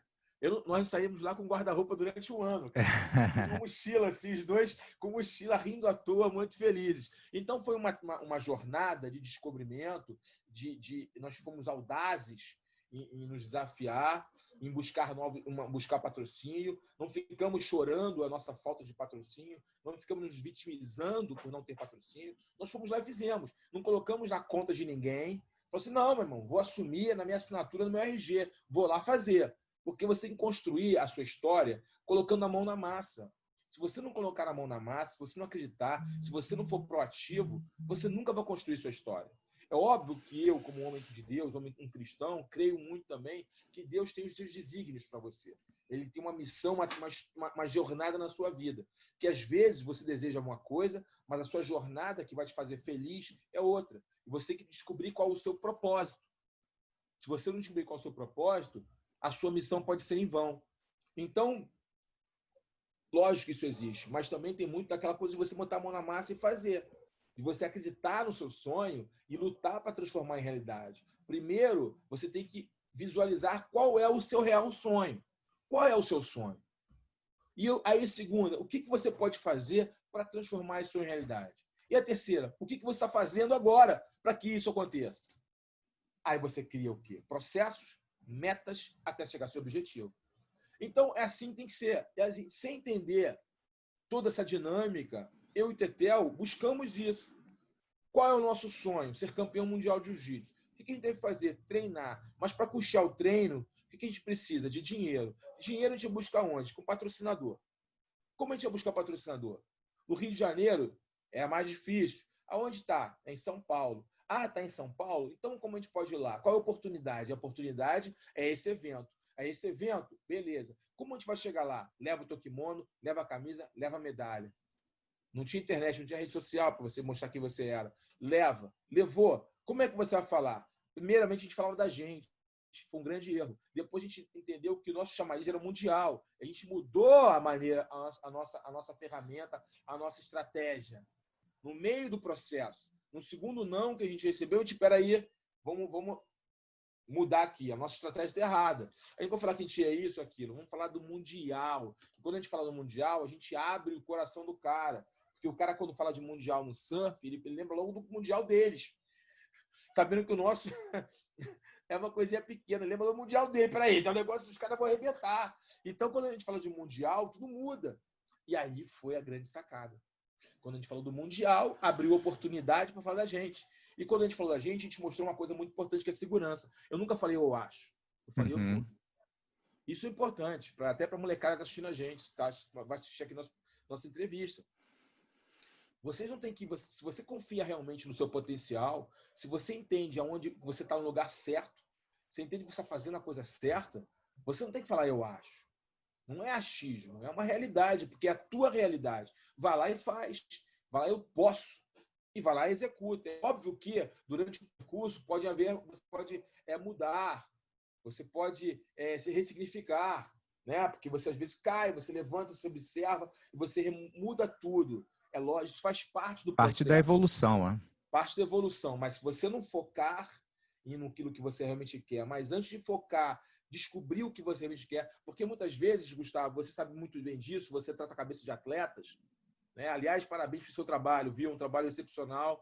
Você trabalha elevar o atleta ao seu potencial máximo. Porque muitas vezes o atleta fica muito... Principalmente os brasileiros, tá? Os nossos brasileiros, uma questão cultural. O americano já tem isso mais forte, você sabe muito bem disso, você mora aí. O brasileiro tem um grande problema em trabalhar a cabeça. Ele ainda tem uma certa barreira. Não sou eu, meu irmão, eu sou casca grossa, eu sou sangue nos olhos, eu preciso disso não, meu irmão. O negócio é treinar, sair na porrada na academia. Não. A mente é tudo, cara. Tudo começa aqui dentro. Se você trabalhar a sua mente da forma correta, você pode chegar a lugares que você nem imagina. É bom os caras entenderem. Então, parabéns pelo seu trabalho. Eu esqueci de falar isso logo no início da nossa conversa. Então, cara, eu tive que mudar minha mente ali. E ali foi importante. Quando eu entrei no Mundial, aí eu vou chegar no kimono azul pra gente fechar isso, nós voltamos cheio de gás, entendeu, cara?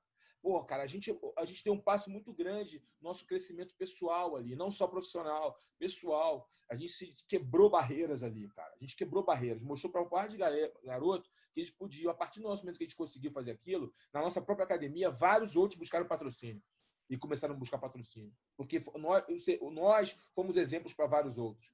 Então, quando nós chegamos aqui no Rio de Janeiro, fomos na fábrica da Tama, que patrocinava a gente. E lá eu vi um kimono. Cheguei cheio de gás, né? Mundial. Agora eu tô com patrocínios pra caramba. A gente conseguiu ter patrocínio de uma marca de água, a Minalba.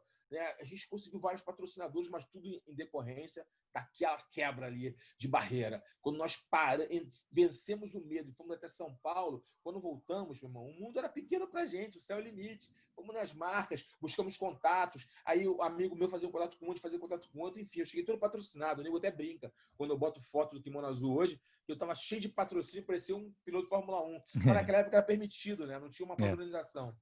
Era uma outra realidade. Mas aquilo foi muito importante, tá? Para que nós pudéssemos mostrar para outros que era possível viver do jiu-jitsu sem ser um Gracie. Ou sem, entendeu? E o Valide abriu as portas e a gente entendeu isso, usou ele como exemplo. E fomos exemplos para outros. E isso me deixa muito feliz. E quando eu vi o kimono azul, que não era um kimono azul, era um double face, né, que do judô europeu, porque na Europa foi o primeiro lugar onde o kimono azul foi usado como teste no judô, nas competições. E o Frederico Flecha, que era um grande amigo nosso, companheiro de treino, fazia preparação física ali com o Rogério Camões, um cara ótimo, uma ótima pessoa, foi da seleção brasileira de judô, né, o Flecha do peso pesado.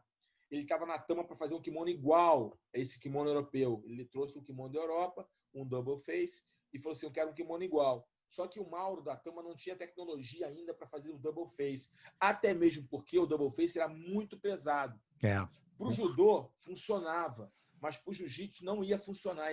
Ia quebrar a gente. Depois da segunda, a gente já está morto, carregando aquele peso todo. E aí o Mauro falou inteligentemente, né, Carlão, o ideal é fazer em 2 kimonos. Você faz um azul e um branco. Aí eu falei, pô, perfeito. Eu liguei, eu falei, Tetel, você precisa agora de uma missão. Você que é o CDF aqui, que conhece todo mundo, você precisa de uma missão. Descobre se no estatuto, se no edital, se na regra da CBJJ tem alguma coisa falando da cor do kimono.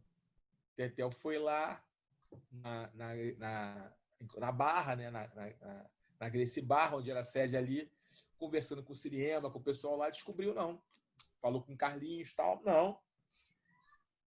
Não tinha nada referente à cor. Ele não falou nada, ele só perguntou. Tinha uma brecha. E é nessa brecha que a gente se agarrou. E aí o Mauro fez o kimono branco, alvejado, lembra? O kimono branco é chamado kimono alvejado, né? Isso. E aí o kimono azul. E eu fui para o campeonato com os 2 kimonos. Quando lá cheguei, o Tetel estava quase chorando. Porque ele chegou primeiro, porque as categorias mais leves eram primeiro, né? Então ele teve que pesar, as coisas todas. E aí eu falei, o que aconteceu, irmão? Cara, o Carlinhos, cara, não vai deixar a gente lutar de kimono azul. Eu falei, como é que é? O Carlinhos não vai deixar. Ele mandou eu esquecer essa loucura, essa palhaçada, que isso não vai acontecer. Eu falei, meu Deus. Eu já tinha meu kimono branco ali, eu podia refugar. Vou confessar para você que é o que eu pensei. Putz, vou ter que usar meu kimono branco. Entendeu? Mas eu olhei pro Tetel e falei assim, o que foi, Bruno? Então, bota o kimono branco. Você tem kimono branco? Não, cara. Vou te falar que eu tava tão certo em usar o kimono azul que eu nem trouxe o kimono branco. Só tô com azul. Aí, cara, a minha amizade, né, o meu respeito, aquela consideração, a lealdade ao amigo e também o espírito de liderança, né, cara? Porque quem começou a brincadeira fui eu de falar que usei o kimono azul. Quem botou a pilha fui eu. Então eu não podia agora refugar, deixar meu amigo lá, também tinha muita coisa a perder. Ele já era pai, inclusive, Tetel, naquela época. Então ele tinha muita coisa para perder, mais do que eu, para falar a verdade. Entendeu? E eu falei, cara, eu não posso deixar meu amigo. Pensando comigo, né? Não, vamos lá falar com ele. Na hora eu falei, vamos lá falar com ele. Eu sempre fui um cara que consegui interagir. Eu falei, o mestre Carlinhos. Aí ele já de longe, né? Aquele jeitão do Carlinhos, né? Mas nem vem, bicho, nem vem. Aquela coisa, aquele jeitão dele. Aí eu, não, gostaria de falar com o senhor, né? Com o máximo respeito, disciplina total ali. Aí eu expliquei, mestre, a gente tem o kimono azul, nosso patrocinador, o BBB, o Tetel falando, a Tetel puxou lá o contato de patrocínio, sei o quê. Aí ele foi observando aquilo, mas ainda relutante, quando eu tive um insight, cara, de falar uma coisa que foi determinante. Eu falei, mestre, com todo respeito, mestre, ao senhor, a sua história, a sua família, mas eu sou Barreto e ele é Andrade, eu não sou Gracie. Ali foi o pau! Ele ligou a chavinha, me olhou, bota o kimono. Aí ele mandou a gente botar o kimono azul para o campeonato, lotado, faixa roxa, bicho pegando lá, né? Aquela roxa marrom, né? Aquele dia roxa marrom, o campeonato explodindo, lembrando, em 1996, quem era a maior quantidade de atletas eram roxa e marrom. Os pretos eram limitados, eram poucos faixa pretas, né? E que era no dia seguinte, e era marrom e roxo. Então, o Tijuca Tênis Clube estava que nem um caldeirão. Ele para o campeonato e fala, olha, ele inteligentemente, ele observa que tem uma minalba no nosso kimono, que era uma água mineral, né? Para quem não sabe, uma água com uma garrafa azul. E ele fala, olha, galera, o seguinte, esses dois aqui são caras que sempre estão competindo nos nossos eventos, sempre são pódio, e é verdade. sempre são pódios, estão competindo nos eventos, são os caras aqui que estão sempre com a gente, e eles, o patrocinador deles, sabendo que era um mundial, um grande evento, o maior evento já realizado, fez um kimono especial em relação à marca. Ele teve a sacação de falar isso. A marca, a Minalba. E eu não posso, como presidente, não deixar esses caras lutarem. Porque esses caras lutam todos os nossos campeonatos. Nunca cometeram um erro. Eu não posso penalizar eles porque eles foram buscar patrocínio. E ele também sentiu, pô. Eles tinham vários patrocínios. Pô, a Minalba está entrando no Campeonato Mundial de Jiu-Jitsu. Mais tarde, essa Minalba pode patrocinar aqui o próprio campeonato. Exato. O Carlinhos é um cara muito inteligente, né? Ele, na hora ele sacou. Ele, da relutância, ele viu uma oportunidade. E aí, meu amigo, ele ficou como salvador da pátria. Que foi, ele liberou, ele era o chefe. E aí, meu amigo, todo mundo vendo foto, aquela coisa. Se fosse um dia de atuais, nós viraríamos manchete durante muito tempo, né? Seríamos aí conhecidos no mundo inteiro. Mas foi assim que a primeira vez que um kimono azul entrou no campeonato oficial de jiu-jitsu. E eu e Marcelo Tetel, conseguimos essa façanha. Deus nos colocou naquele lugar para colocar. E logo depois, anos depois, o Carlinhos viu como era diferente. E aí eu até brinquei com o Tetel, agora a gente tem que ganhar. A gente não pode nem sonhar em perder isso aqui. Eu fui campeão mundial e o Tetel foi vice-campeão mundial. Conseguimos o pódio. E aí, a partir daí, o Carlinhos viu como era legal ter kimonos diferentes, até para diferenciar, para o público leigo entender a luta. Legal. E aí ele liberou o kimono azul e, posteriormente, alguns anos depois, também colocou o preto até hoje, né? O branco, o azul e o preto são os kimonos oficiais e permitidos pelo jiu-jitsu. Foi assim que o kimono azul foi introduzido nos campeonatos de jiu-jitsu. Depois eu vi que muita gente aderiu ao kimono azul logo nos outros campeonatos posteriores. Foi muito legal. Eu fico muito feliz, Gustavo, de fazer parte dessa história, né? De ter Exato. ajudado, de certa forma, a fazer parte dessa história, né? Eu fico muito... Não é nem envaidecido, a palavra correta não é isso. Eu fico feliz, realmente, de ter ajudado a construir, né? Ter colocado lá meu tijolinho, ter influenciado pessoas a praticarem jiu-jitsu, influenciado atletas que estavam na letargia, ali na zona de conforto, irem buscar patrocínio, né? Então, isso para mim foi algo que eu carrego com uma grande estima na minha memória. Muito legal. E com certeza essa parte de patrocínio, o Valide também foi uma inspiração muito grande para mim com sem isso. Sem dúvida, não podemos negar. Porque eu também... Cara, eu não tenho que reclamar na minha época de competidor, realmente eu consegui muitos patrocínios, mas o meu irmão me dava uma mentoria muito legal, ele entrou na faculdade cedo, e de chegar, como você falou, uma coisa que ele me ensinou cedo foi o seguinte, cara, se você vai pedir dinheiro para alguém, dá uma razão muito boa para eles, né? O cara vai te dar só dinheiro, te dar peça é dinheiro, né? Então, sempre proposta de patrocínio, né, um currículozinho, o que você está trazendo para a empresa, e abrir a boca e perguntar, né, e perguntar com fé que eu digo, tipo assim, de que, cara, eu mereço, ninguém está me fazendo favor, aqui eu mereço isso. E, pô, também tive essa experiência, fui com o Tetel também, quando eu era patrocinado da Red Nose, fui com ele também lá e levava lá para pegar as peças também lá em São Paulo. Então foi muito legal essa experiência Então, de ser patrocinado, né? De ir lá na foi fábrica a Red pegar. Nose, é isso aí. E a Red Nose não existia, na verdade. Era a Austrália Down South. Ah, O que aconteceu tá. foi. Eu não sabia, não. Quando eu ganhei o Mundial, eu liguei para o Marcelo Leitão, o dono da Austrália da Red Nose, liguei para ele, peguei o telefone na minha cara e liguei. Olha, ganhei. Eu te falei que ia ganhar. E, tu ganhou? Ganhei. Eu fui o campeão mundial de jiu-jitsu.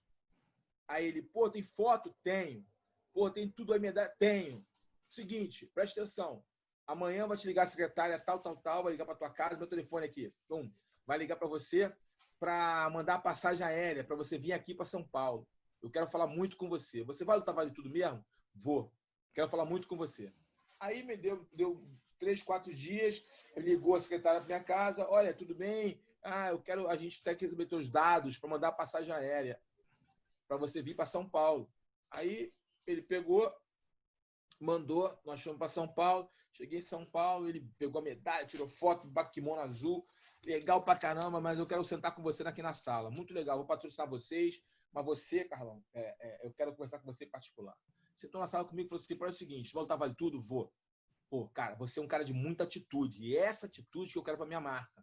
Eu falei, pô, legal, pá. Não, você entendeu, não é para a Austrália não, Salvo. A gente vai lançar uma nova marca. A gente vai lançar uma nova marca e você é a cara da marca, porque você teve peito, agressividade e executou. Você entregou. Porque uma coisa é você fazer o trash talk, você fazer falar e não entregar. Você tem que entregar o que você fala. Você entregou, bichão. Então presta atenção. Eu vou te dar um contrato, mas não é de 500 pau não, irmão. Vou te dar um contrato de verdade na tua mão, mas eu quero ver se você quer. Eu falei, quero, sem saber o que era. Aí ele puxou o croquis,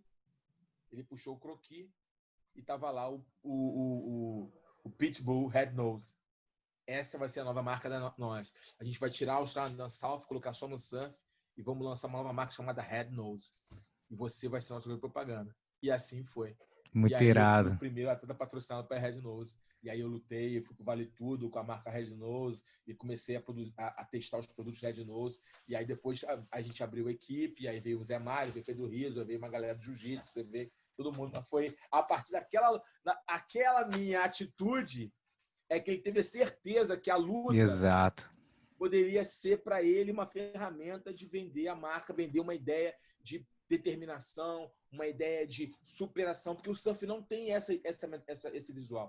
O surf tem a mensagem do surf é mais o cara tranquilo, equilíbrio, é uma coisa mais de bem-estar. Né? Hang loose, né? Bem reguloso. A luta tem aquela coisa do cara agressivo, do resiliente, que vai em cima, que não tem medo. Né? Então ele queria isso. E a Bad Boy estava chegando com tudo, com o Vitor Belfort e com o Valide. Então ele precisava de uma marca para vir rivalizar no mercado que começava a crescer, que era o mercado de lutas. Foi aí que começou a Red Nose. Foi justamente nesse momento. Cara, muito legal. Agora tem uma curiosidade, saber um pouco na parte do MMA. Você chegou a fazer um evento de 3 lutas de uma noite, né? Que foi o... Qual o nome? Foi o VF. E, pô, já entrevistei também aqui o Murilo também, pô, muito legal, cada história é muito irada. E eu quero saber como é que você se sentiu, mentalmente falando, você está entrando num torneio de 3 lutas, você não sabe quanto tempo você vai lutar, né? Como foi mentalmente, da noite anterior até durante as lutas? Como é que você se sentiu? Boa pergunta, boa pergunta. Foi realmente algo inusitado, porque para falar isso eu preciso relembrar para a galera o que era aquele momento, tá? Não era um momento simples de o cara ir lá lutar um vale tudo, 3 pancadarias na noite. Não era simplesmente isso. Era o fato do cara estar defendendo o jiu-jitsu. Hoje tem uma outra conotação, né? Você é o MMA, é a mistura de artes marciais, você defende você mesmo, né? É uma coisa individual. Por mais que você tenha as suas equipes, você, no final da conta, é você que assina seus cheques. É uma coisa individual, né? Por mais que o cara defenda uma equipe, seja de um país, mas pô, a maioria dos lutadores brasileiros moram fora do Brasil.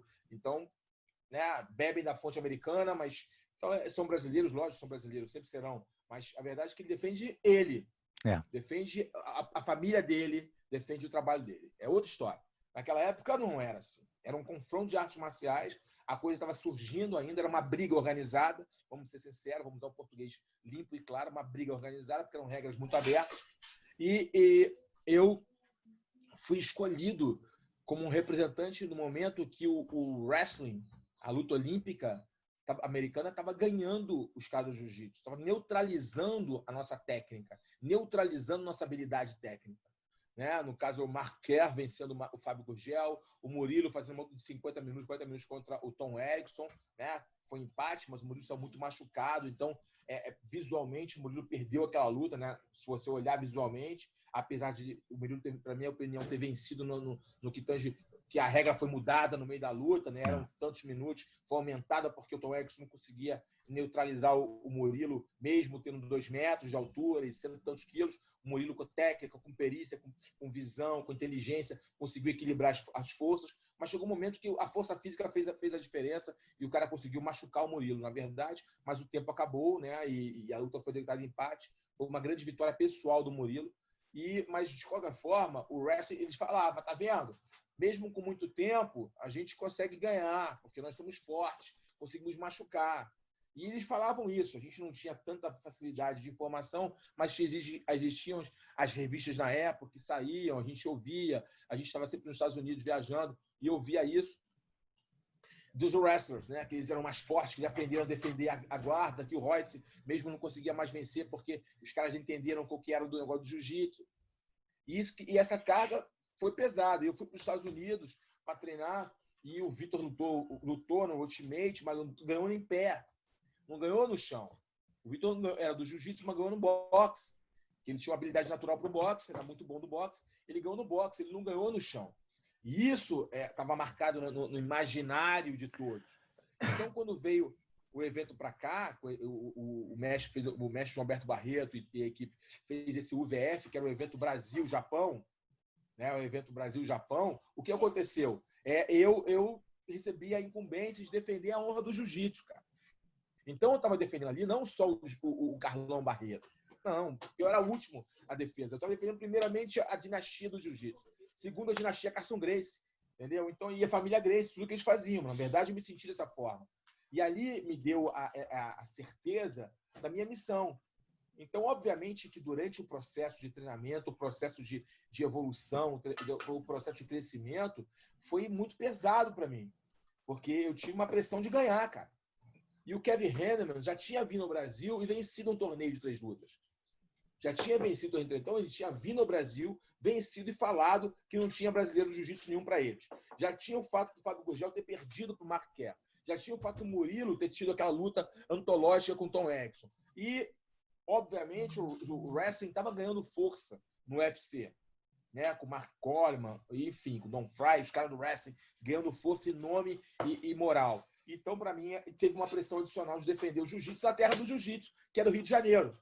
Então, a luta ia ser no jiu-jitsu, no Rio de Janeiro, na terra do jiu-jitsu, onde todo mundo estaria presente, onde eu deveria ter o foco único, exclusivamente, defender a dinastia, defender a história do jiu-jitsu. É isso que é muito importante a gente colocar e pontuar, porque não era só uma luta de 3 lutas na noite. Né? A pressão psicológica não era o fato de eu ter que ir lá lutar, voltar a lutar, que já é algo realmente de muita pressão psicológica, física, né? Você tem que se preservar fisicamente, mas você não pode se preservar, porque você tem que se entregar à luta para vencer. 3 porradas na mesma noite, né? Você pensar hoje em dia, isso é quase que impossível. Tinha luva? Tinha luva no luva era profissional? Era opcional. opcional, né? Você podia usar luva ou não. Você podia usar sapatilha de wrestling ou não. Era muito aberto as regras. Então, o Carson mandou eu usar luva para que eu pudesse não quebrar a mão no decorrer das lutas. Para eu poder socar de mão fechada. Senão, eu teria que dar tapa ou usar escala. Senão, eu poderia quebrar a mão. Então, o Carson inteligentemente falou, Carlão, usa luva. Usa luva. Como a gente já estava treinando muito com luva por causa do UFC, que eu fui ajudar o Vitor a treinar, eu já estava acostumado a usar com luva, fazer grappling com luva. Nós pegávamos uma luva que era do Chuck Norris, né? E cortava a luva para ficar parecida com uma luva de MMA, para ficar uma luva de karatê, de treino de karatê que o Chuck Norris tinha. Nós cortávamos as palmas dos dedos e desenhávamos uma luva igualzinha do Ultimate. E usávamos no treino, porque não tinha luva de MMA na época. Então, nós fizemos uma adaptação. E o Carson falou, usa a luva, porque com a luva você poder socar de mão fechada. Se você não usar a luva, você vai quebrar a mão na segunda luta. E você não vai entrar na última luta bem. O Carson, com a experiência, com a sapiência dele, e eu, obviamente, ouvi o mestre. E coloquei as luvas. Foi o que me salvou de não quebrar a mão. Eu quebrei o pé, quebrei a costela, abri o supercílio em 2 lugares, mas a mão ficou intacta. Então, acontece o seguinte, porque eu usei luvas. Se eu não tivesse usado luva, consequentemente, eu teria quebrado a mão. Né? E aí aconteceu, quando eu fui para a luta anteriormente, eu estava tão focado na minha missão, confiante tanto no meu treinamento, no que o Carson me falava, nos treinos com o Murilo, nos treinos com a Mauri, nos treinos com o Valide, nos treinos com o Libório, com o Zé Mário, com o Alan Góes, com toda a equipe do Carson Gracie, eu estava muito preparado, cara. Então, quando você está muito preparado, está muito confiante no seu treinamento, você confia no seu treinador, confia na qualidade dos seus companheiros de equipe, isso te dá um amparo, uma base psicológica para que você possa ir lá e exercer aquilo que você faz. Mas é óbvio que no seu quarto, quando você está sozinho, você vai ter que lutar contra os seus próprios fantasmas. Você vai ter que lutar com os próprios fantasmas. Antes de você lutar com o seu adversário, você tem que confrontar os seus fantasmas, os seus medos, os seus anseios, a sua ansiedade para o dia seguinte. E eu tive que controlar isso, eu tive que focar. Eu tive que pedir. Eu sempre fui um cara religioso, sempre tive uma educação religiosa. Eu não era convertido ao cristianismo protestante, né, ao evangelho, mas eu era cristão católico, né? Então eu orei, eu pedi a Deus, né? Pô, Deus, me dá discernimento, me dá tranquilidade. Eu não pedi a vitória. É importante relatar que a gente não pede, que muitas vezes as pessoas falam: o cara tá pedindo para Deus vencer e o outro também não é filho de Deus.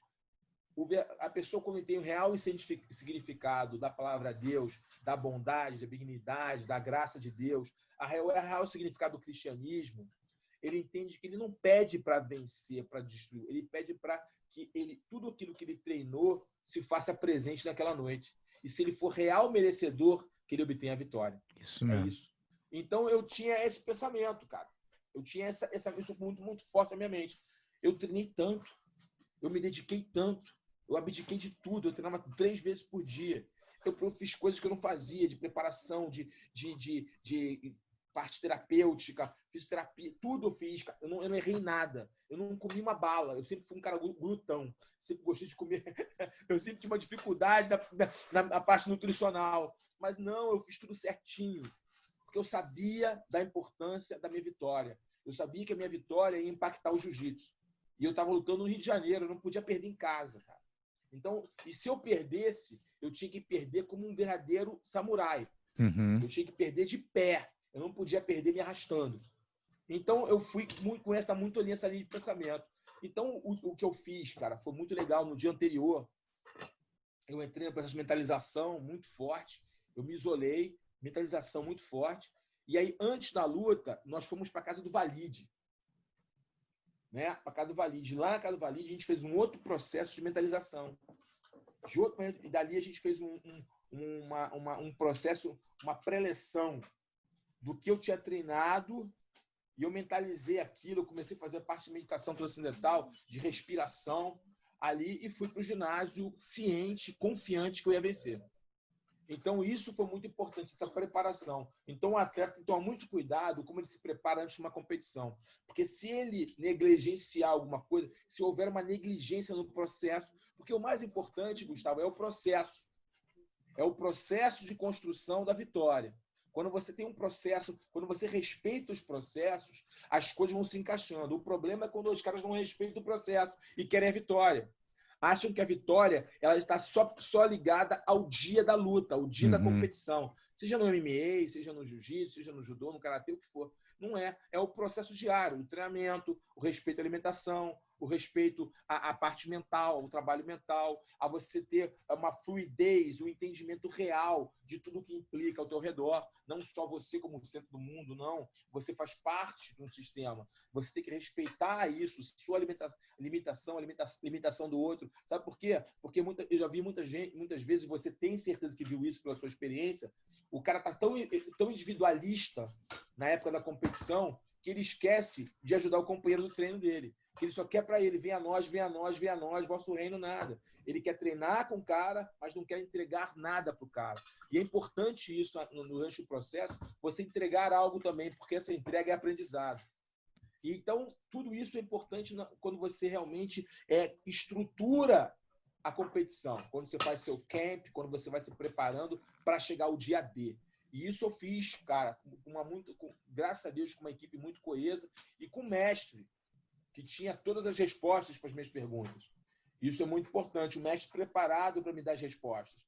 Então, isso me trouxe muita tranquilidade para no dia da luta eu estar preparado para a batalha que vinha. E foi uma batalha. Primeira luta, eu fui jogado para fora do ringue, quebrei a costela. Eu retorno para Aconteceu ali, machucou a costela nesse momento que vocês caíram? Tem uma cena antológica. Eu lembro algumas coisas das lutas que eu assisti. O cara vai me empurrando e era uma corda de sisal, né? Porque o octógono quebrou e aí tiveram que colocar o ringue de boxe. É o ringue do mestre Santa Rosa, né? Falecido mestre Santa Rosa do boxe. E aí era uma corda de sisal. O peso meu do cara arrebentou a corda, eu bati com a coluna no tablado e quebrei a costela, trepei a costela. E aí aí que tá a mente, cara. Eu não pensei naquilo. Eu senti uma dor e falei: eu não tenho dor. Eu vou acabar com esse cara. Aquilo foi um combustível, eu vou finalizar ele. Voltei e finalizei ele numa guilhotina. Fui pro vestiário, aí tinha lá um treinador de boxe norte-americano, o Silvio Petramali. Eu tinha uma equipe muito forte. o Cláudio Coelho aqui no boxe no Rio de Janeiro, o Flávio Almeida no Muay Thai, e tinha o Steve Petramali, que era um treinador de boxe, entendeu? De norte-americano, que me ajudou muito. Tá? E ele trouxe uma visão do Cutman. Isso me ajudou muito entre uma luta e outra.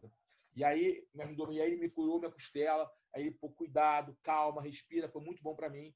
E quando eu voltei, aí quando eu fui no vestiário, o meu oponente nocauteou muito rápido, eu não tive tempo de descanso. E aí o Carson fez uma coisa espetacular, ele olhou para mim e falou assim: Carlão, esquece descanso, bro. Você está preparado para lutar 1 hora sem parar. 1 hora sem parar.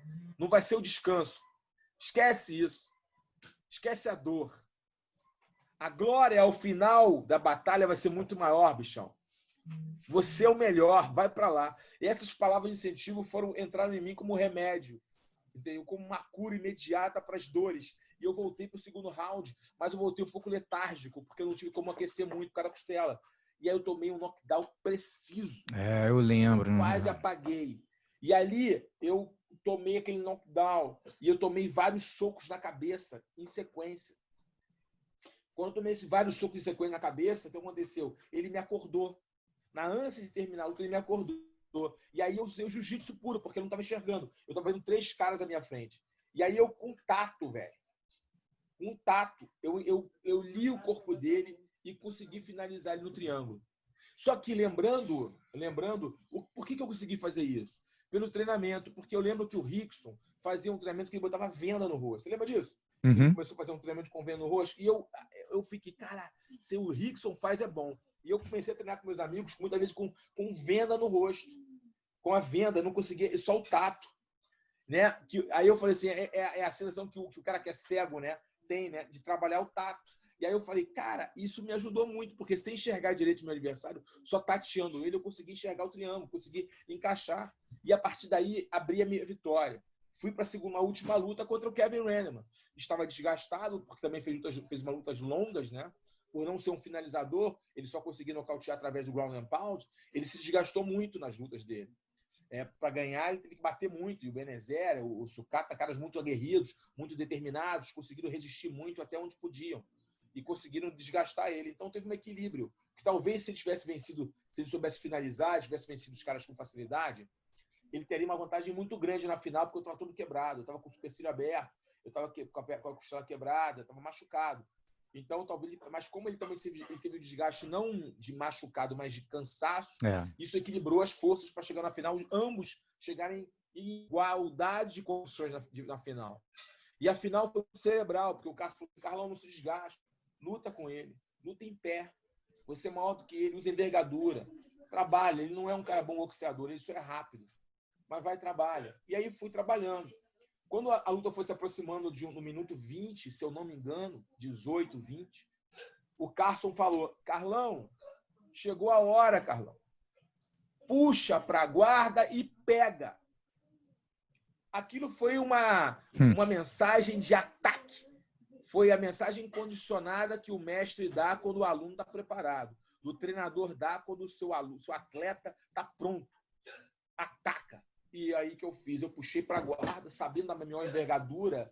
Depois eu fiz essa leitura, né? Sabendo da minha maior envergadura, ele sabia que o ground and pound, que é tão efetivo e forte do Kevin Randleman, dos wrestlers, não funcionaria comigo. Porque como eu tinha uma guarda muito boa, de qualidade, além de ser muito alongado, ele não conseguiria me atingir meu rosto.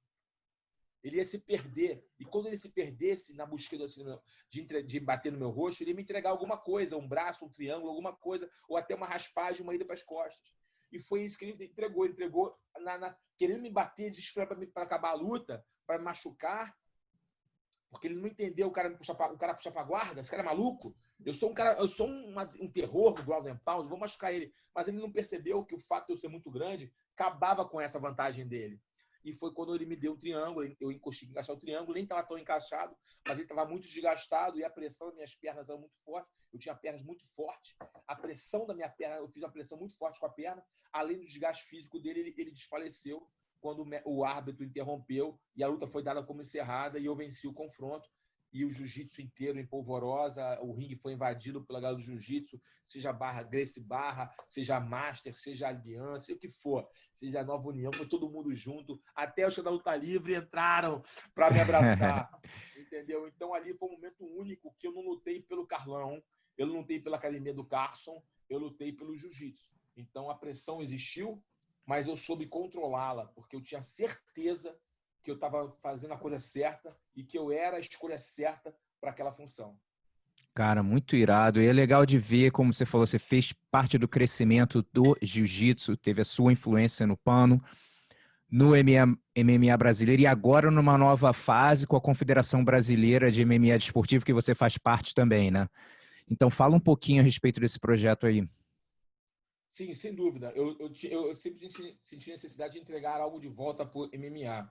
Como comentarista esportivo, não me sentia confortável também ser empresário de atletas e a minha função como professor não é ser treinador. Eu não sou um treinador de lutadores, eu sou um professor diferente. Eu tenho uma pegada de professor, professoral, de ensinar técnicas, detalhes, ensinar condução de vida, de valores. Eu não me via como treinador. Eu tentei ser treinador de atletas durante os primos, mas eu não me via essa pegada. Eu fiz até essa função, mas não me via nessa pegada, mais professoral e não de treinador, né? Porque é diferente. Às vezes o cara é um bom professor, mas é um mau treinador e vice-versa. Às vezes coincide de ser o bom. O Dedé, por exemplo, é ambos. Ele tem uma habilidade de ser professor e treinador. Mas nem todo mundo tem essa habilidade. Tem cara que é bom treinador pra caramba, mas não é um bom professor. Tem cara que é muito bom professor. É bom a gente separar essas coisas às vezes, e elas acabam se confundindo, mas isso não é a realidade. Enfim, e aí eu comecei a focar em entender que eu precisava ajudar, entregar ao MMA algo diferente. E foi quando eu foquei no amador.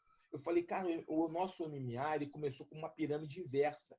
Ele começou como profissional, mas esqueceu a base amadora. E nenhum esporte se constrói só com a base amadora. O esporte se constrói com com a base profissional, desculpa. A base amadora é aquilo que dá a estruturação para o esporte crescer. Você pode ver que as divisões de base de futebol, de vôlei, as faixas coloridas das lutas, até chegar a preta, que é o profissional. Enfim, sem a base amadora, não se constrói um esporte sólido. O esporte sempre vai estar ali meio capenga. Por isso que às vezes o MMA não pega, não consegue ter grandes eventos durante muito tempo, não consegue manter grandes campeões muito tempo, porque não tem a base, cara. Não tem a base, é muita força individual ou a força de um grupo específico que tem as habilidades ou as ferramentas para que se construa um grande campeão. Enfim, nós precisamos trabalhar a base. Esse é o meu intuito, é retornar ao esporte que me projetou a entregar algo. O que eu posso entregar? Organização, estruturação e meu empenho. Então, quando agora nós resolvemos, junto com o Rogério Minotoro, e o Rodrigo também é um grande incentivador, ele não faz parte diretamente da confederação, mas é um grande incentivador. O Rogério é o nosso presidente e mais um grupo de pessoas muito capacitadas para estruturar o MMA amador no Brasil. Eu já tenho esse desejo há muitos anos, desde a Comissão Atlética Brasileira entrou no Brasil, e eu trabalhei na Comissão Atlética Brasileira quando ela chegou no Brasil, criando a divisão amadora. Eu já tinha esse desejo, mas por motivos de falta de convergência de ideias e também como a Comissão Atlética não é uma confederação, eles não têm o intuito de fomentar o esporte, o intuito deles é regulamentar, a concepção de comissão é regulamentar esporte, de criar protocolos para arbitragem, protocolos para médicos, né? Eles não têm o intuito de fomentar o esporte, criar rankings, competições, estruturar a educação esportiva, não é o intuito, mas uma confederação é. Então, a gente resolveu, eu parei, refleti, me organizei, recebi o incentivo, né, do Minotoro, eu vou com você nessa, vamos nessa, e aí nós abrimos a Confederação Brasileira de MMA Esportivo, que nós temos 3 pilares. O primeiro pilar é o pilar educacional, criar cursos, capacitar treinadores para que esses possam trabalhar da melhor forma possível, possam ensinar, possam preparar seus atletas da melhor forma possível, também capacitar os atletas para entenderem regras, os atletas para entenderem os protocolos de arbitragem, os atletas para entenderem que o doping é algo muito nocivo para a saúde deles, porque para que eles se preservem, para que eles possam ter uma carreira longa quando esses se profissionalizarem. Um outro pilar é o pilar competitivo de alto rendimento, né, que é o igual à maioria absoluta das federações, fazer competições, fazer com que esses caras possam criar rankings, que esses possam cada vez mais ter experiência no amador, para quando chegarem no profissional estejam preparados atleticamente. E o outro nosso pilar é o social, é usar o MMA, que já acontece, como uma ferramenta de inclusão.